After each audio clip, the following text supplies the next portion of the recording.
it's a bad day, it's not a bad life, and you know, you are bigger than your bad days, you are stronger than your bad days, and anything that you've been through that you really thought, I can't do this, I can't get through this, you did it, you got through it, you're still here with us, and I'm so incredibly proud of you for that, and you should be really proud of yourself as well.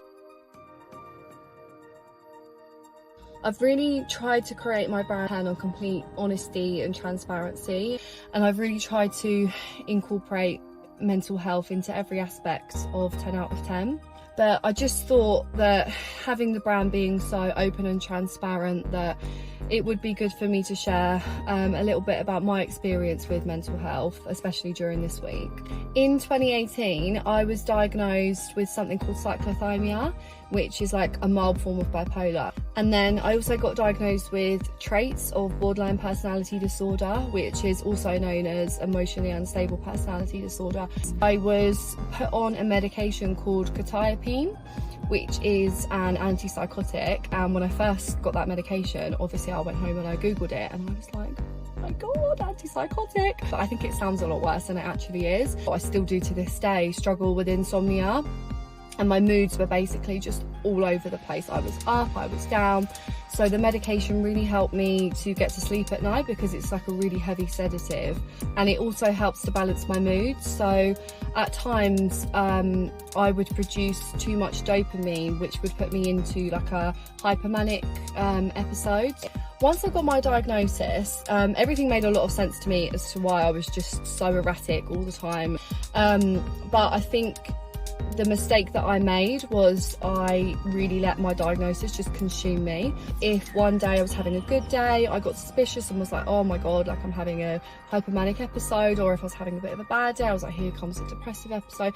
And I just really, it kind of took over my whole identity. I could never really be fully present in the day. I was just dissociating through a lot of it, and I just kind of felt like a lot of my life was on autopilot. Unfortunately, I know that a lot of people will be able to relate to this. My mind has gone to the darkest place that, you know, a mind can go on multiple occasions, and I was just in such a bad place for such a long time.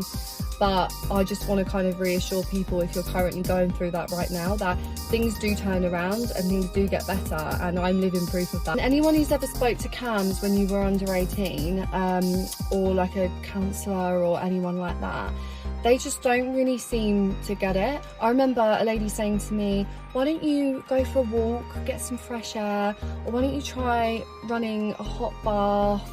Why don't you try making a cup of tea? And I'm like, I'm having a mental breakdown now, but I don't need a beverage. And honestly, for me, this isn't something that happened overnight where I'm now in a good place. It has taken me a long time. I really made that decision where I was just so miserable, and I said to myself, right, okay, I need to choose to be happy now. And I know so much easier said than done. Best believe I didn't just wake up the next day and things were sorted. It really helps to talk. If you are fortunate enough, like I was, to have a really good support system around you, I was really lucky that I always had that. Just reaching out to anybody that will listen is really good. That really helped me. It's just to talk it out.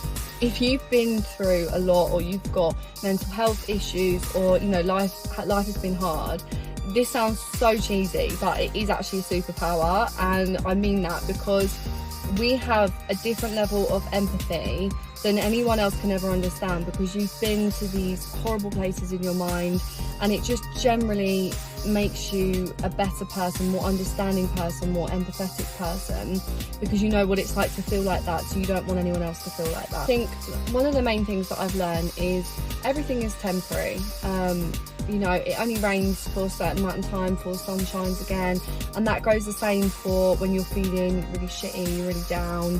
That's only temporary, that's not going to last forever. And I know for some people it feels like you've been in this depressive episode or whatever it may be, you're going through it for a really long time, and I can totally relate to that, because I felt like I was never going to get out of that sort of mad world that I was living in, but I did, and it is possible. I honestly never thought that things would ever change for me, and now I feel really happy. You know, I look forward to the next day, and don't get me wrong, I still have my ups and my downs, and you know, things aren't perfect, but I can genuinely say that I'm happy now. My DMs are always open if anybody just wants to have a chat, or if you're going through something, or if you've got any questions for me, because I mean, I'm pretty open